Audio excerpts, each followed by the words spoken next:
जी, वे 5-7 साथी सभी हमारे कांग्रेस का है और आप 36 बिरादरी के सर्वमान्य नेता आपके आदरणीय चौधरी भूपेंद्र सिंह हुड्डा में आप विश्वास जता चुके हैं। सुखबीर फरमाना भी है, मैं पूर्व विधायक सुखबीर फरमाना जी से भी निवेदन है वो आए और वो भी पगड़ी का सम्मान ग्रहण करे। मैं प्रोफेसर महेश जी जो पूरे हरियाणा के एससी सेल के प्रधान हैं उनसे भी निवेदन है वो भी आए और अपना सम्मान ग्रहण करें। हो ना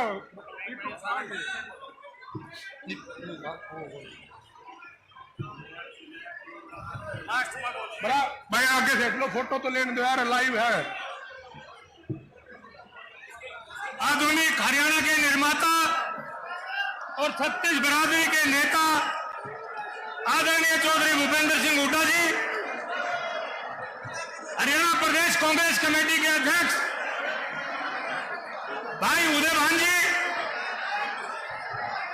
आपके अपने नेता और सीडब्ल्यूसी के मेंबर, अब मैं निवेदन करता हूं आपके लोकप्रिय सांसद जिन्होंने लोकप्रियता के मामले में जिनकी नरेंद्र मोदी से भी ज्यादा लोकप्रियता भारत में है, आपके आदरणीय माननीय श्री दीपेंद्र सिंह हुड्डा जी, भाई दीपेंद्र हुड्डा की।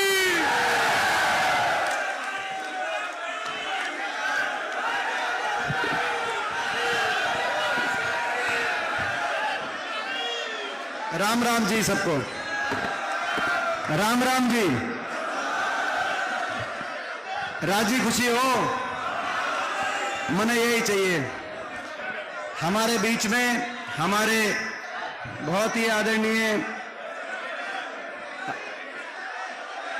हमारे नेता चौधरी भूपेंद्र सिंह हुड्डा जी, हमारे बहुत ही आदरणीय हरियाणा प्रदेश कांग्रेस कमेटी के लोकप्रिय अध्यक्ष जो हमारे बीच में पहुंचे हैं, हम सब मिलकर उनका बहुत बहुत स्वागत करते हैं कि हमारे मुहिम में आज वो इस जन आक्रोश रैली में हमारे बीच में आए हैं। हमारे आदरणीय चौधरी उदय भान जी, हमारे बीच में उपस्थित हमारे आदरणीय डॉक्टर रघुबीर सिंह कादियान जी, हमारे बहुत ही आदरणीय इस इलाके के आपके हमारे संघर्ष के प्रतीक जिनका हर कदम पे मुझे आशीर्वाद भी मिला है और जिन्होंने अपने जीवन में इस इलाके के लिए एक बहुत बड़ा संघर्ष और एक बहुत बड़ी तपस्या करी है। हमारे आदरणीय आनंद सिंह दांगी जी, हमारी बहन पूर्व मंत्री और झज्जर से विधायक गीता बुक्कल जी, रोहतक से हमारे विधायक भारत भूषण बत्रा जी, कलानौर से हमारी विधायक बहन शकुंतला खटक जी, सफीदों से हमारे विधायक भाई सुभाष गांगुली जी, हमारे विधायक इंदुराज नरवाल जी, भालू जी बड़ौदा से, हमारे इसराना हल्के से विधायक भाई बलवीर वाल्मीकि जी, हमारे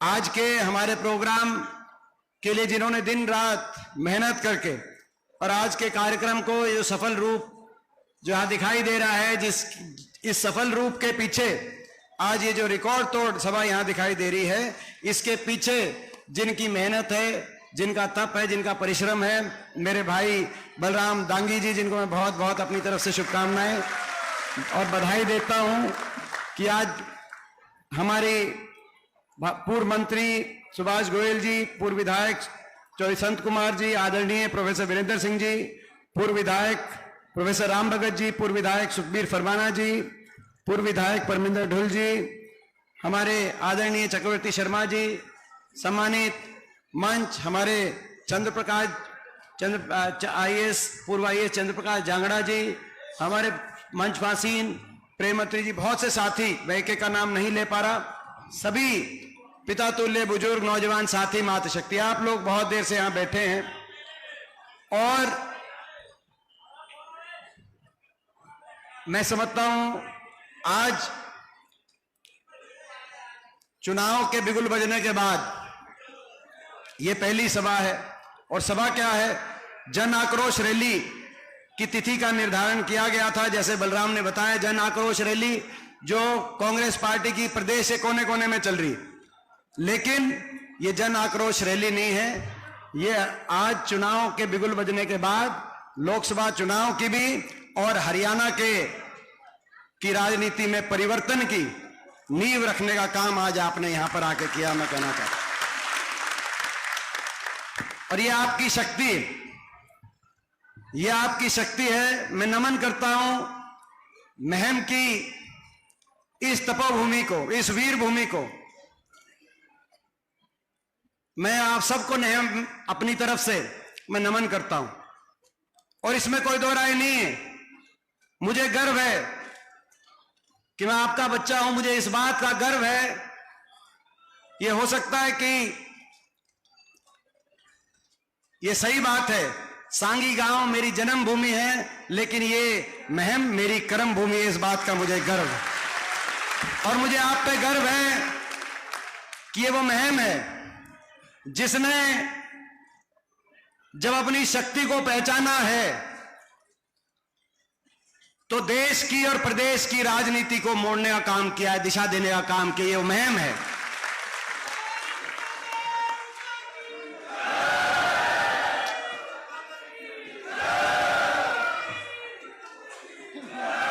चाहे वो 90 की बात हो, जब आपने देश की राजनीति को दिशा दी, और चाहे वो 91 का चुनाव हो, लोकसभा का चुनाव, जिसमें महम की जब लीड आई थी तो ऐसी लीड आई थी, ऐसी नींव आपने रखी कि आने वाले समय में हरियाणा के अंदर परिवर्तन हुआ। चौधरी भूपेंद्र सिंह हुड्डा जी के माध्यम से हरियाणा आगे बढ़ा, आपकी सरकार बनी, आपके स्वाभिमान की जीत हुई। उसकी नींव भी अगर रखी गई थी तो 91, 90 और 91 देश की और प्रदेश की राजनीति को दिशा देने का काम आपने किया था। आज मैं कहना चाहता हूं, आपको मैं याद दिलाना चाहता हूं, आपको अपनी शक्ति का एहसास कराना चाहता हूं। और मैं ये आपसे उम्मीद रखता हूं, आपसे भरोसा रखता हूं कि जैसे तब बीबीसी से खबर आती थी, सारे अखबारों में खबर छपती थी कि महम ने दिशा दे दी, ये आज आपकी शक्ति है। 25 मई को वोट पड़ेगी और जब जून में गिनती हो तो ये मैं आपसे उम्मीद और भरोसा रखता हूं कि खबर आएगी। अकेले एक हलके में महम ने सबसे ज्यादा साथ देने का काम किया, ये आपने किया। ये शक्ति है आपके पास। आप इस शक्ति को अगर पहचान गए तो लोकसभा चुनाव में जीत से और हरियाणा में बदलाव से कोई ताकत नहीं रुक पाएगी, अगर आप अपनी शक्ति को पहचान। आज हरियाणा में बदलाव क्यों जरूरी है? क्योंकि 10 साल की ये सरकार आपने देख ली, बीजेपी की सरकार, खट्टर दुष्यंत सरकार, 10 साल से इस सरकार ने हरियाणा को विकास की पटरी से उतारने का काम किया। जो प्रदेश देश में 2014 से पहले, जब आपकी सरकार कांग्रेस पार्टी की सरकार थी, हुड्डा साहब के नेतृत्व में, जो प्रदेश देश में विकास में सबसे आगे माना जाता था, प्रति व्यक्ति आय, प्रति व्यक्ति निवेश, खिलाड़ियों के सम्मान, आपसी भाईचारे, आपसी खुशहाली, अमन चैन शांति में, किसान की और गरीब की हितकारी नीतियों में, विकास दर में देश में नंबर 1 पे हरियाणा था। सबसे आगे के राज्यों में हमारी गिनती होती थी। 14 में भाजपा को मौका मिला, आपने सोचा शायद अच्छे दिन ये लाइन, अच्छे दिनों का नारा है, लेकिन आज 10 साल के बाद वही प्रदेश विकास में तो 17वें नंबर पे पहुंच गया, लेकिन देश में बेरोजगारी में आज नंबर 1 बना दिया। हर घर में एक नौजवान पढ़ा लिखा बेरोजगारों की फौज हरियाणा के अंदर।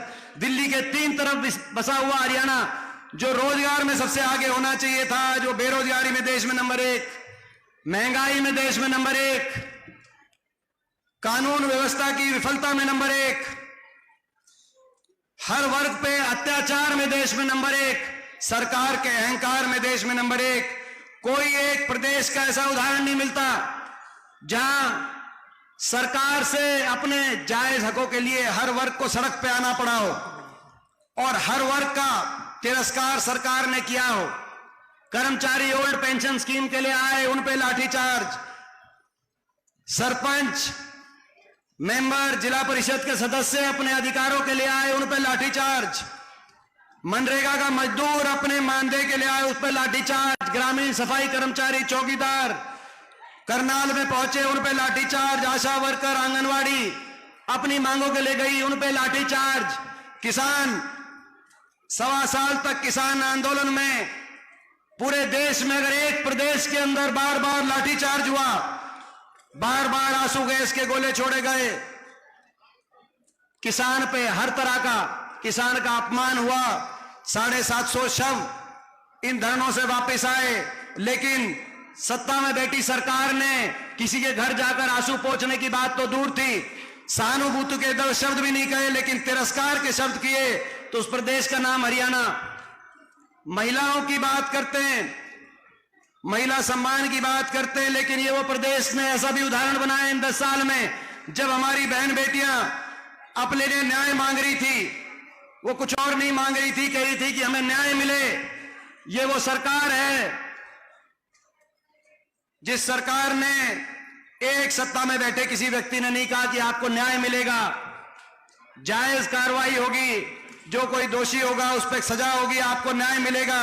दिल्ली की सड़कों पे, जंतर मंतर पे हमारी बेटियों को जब घसीटा जा रहा था तो मूक दर्शक बनी हुई थी बीजेपी जेजेपी की सरकार और उनके सारे प्रतिनिधि।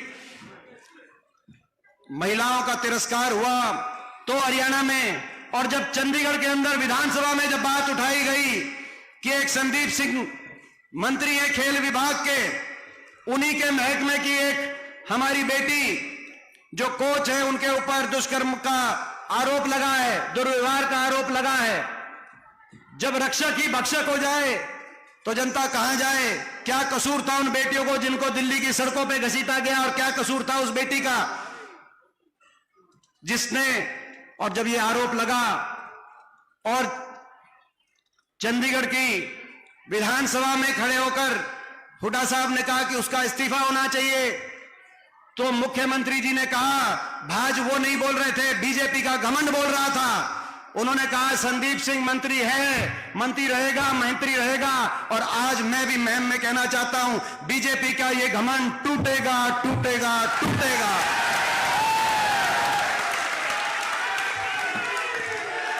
ये घमंड टूटेगा। हर वर्ग का तिरस्कार किया, हरियाणा को विकास की पटरी से उतार दिया, गरीब सारी योजनाएं बंद कर दी। मैं पूछना चाहता हूं आपसे, किसी गांव में कोई प्लॉट मिला हो गरीब आदमी को, कोई मकान आया हो गरीब आदमी का? कार्ड कट गए, कार्ड बने भी तो राशन आए नहीं। गरीब आदमी के का तिरस्कार, नौजवान का तिरस्कार नारा था, पहचान मैम के बारे में बता दी, सारी बातें आ गई आप। मेरे को तो दिल में एक टीस है भाई कि मेरा हरियाणा जो 2014 में प्रति व्यक्ति आय में, प्रति व्यक्ति निवेश में, नौकरी देने में, कानून व्यवस्था में, खेल और खिलाड़ियों में पूरे देश में नंबर 1 था। आज इनकी सरकार बनने के बाद 9.5 साल के बाद हम किस चीज में नंबर है भाई? नंबर 1 है। ये मैं नहीं कह रहा, सरकारी आंकड़े हैं ये। आज हरियाणा पूरे देश में बेरोजगारी में नंबर 1। आज हरियाणा महंगाई में सबसे ऊपर है। आज हरियाणा अपराध में तो यहां तक पहुंच गया, एक सोशल प्रोग्रेसिव इंडेक्स होता है, सरकारी आंकड़े इकट्ठे करवाते हैं, उसमें कहा गया है कि हरियाणा पूरे देश में सबसे ज्यादा असुरक्षित प्रदेश है। हमारी बहन बेटियों की इज्जत नहीं। और भाई खेल खिलाड़ियों को देख लिया आपने, खेल खिलाड़ियों को देख लिया, हमारी बेटियों को किस तरह, पहलवान बेटियों को जंतर मंतर में घसीटा गया। आज वो खेल नीति बदल दी गई। जो हरियाणा की पहचान थी, पहचान तो हरियाणा की 3 ही थी ना, जय जवान, जय किसान और जय पहलवान। वो पहलवानों की बात देख लिया क्या किया, यही पहचान है हमारी। तो ये आज उस बात की मेरे को टीस है कि हम कहां से कहां पहुंच गए। तो आज समय है बदलाव का, आज करवट ले रहा है, चुनाव आ गया और ये कुदरती कोलोई से भी ज्यादा वोटों से जिताओगे आप दीपेंद्र को, ये थी ना बात। तो भाई एक बात सुन लो, पिछली बार 19 के चुनाव में कोलोई से मैं 70,000 वोटों से जीता था, पूरे हरियाणा में सबसे ज्यादा। तो भाई इनका मुहिम अजीत दीपेंद्र को यहां से कांग्रेस के उम्मीदवार जो दीपेंद्र जी को कितनी वोटों से जिताओगे भाई तुम? 1 लाख से। तो 1 लाख से जीत जाओ, जिता दियो भाई यहां से। उसका 1 लाख से कैसे जीतेंगे आप? जब जीतोगे हर बूथ पर हर वोट पड़े और वोट की परसेंटेज 90% आएगी तो जीतोगे आप। वोट डालनी है आपने हर बूथ पे। तो एक बात सुन लो भाई, 1 लाख से यहां जिता दियो, फिर आगे जो है असेंबली के चुनाव आएंगे। एक बात मैं कह के जा रहा हूं, पार्लियामेंट में 1 लाख से जिता दियो मैम, और भाई फिर विधानसभा में जा दियो तो हम क्या करेंगे भाई, थारी सरकार मैं बनवा दूंगा, ये बात पक्की। तुम मंजूर है टक्कर लेने तैयार हो तो मैं भी तैयार हूं भाई।